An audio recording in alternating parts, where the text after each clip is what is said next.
Punta ka sa GCash app at tap mo yung Show More. Then pumunta ka sa Cash Out. Nandiyan ang available branches kung saan ka makakapag-withdraw.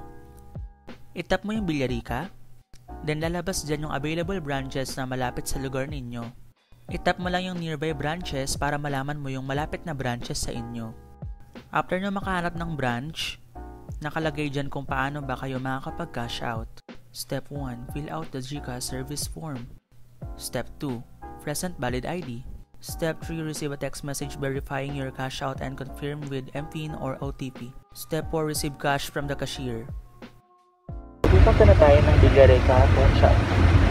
So, nakahanap na ako ng branch ng Villarica. Ang unang gagawin ay mag-fill out ng GCash service form.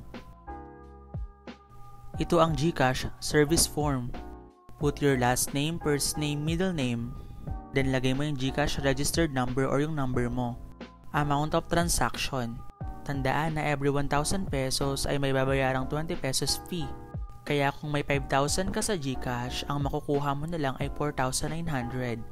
Then sa GCash remit payout, ilagay mo yung ID type at ID number. At ibigay mo na ang GCash form mo at ipakita mo ang iyong valid ID.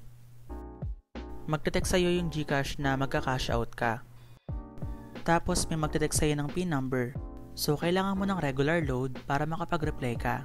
Kopyahin mo lang yung cash out, all capital letters, space, at yung PIN na sinend sa'yo. Then isend mo na. After nyan, makukuha mo na yung pera mo. Ganun lang siya kadali guys. Medyo mahirap lang maghanap ng branch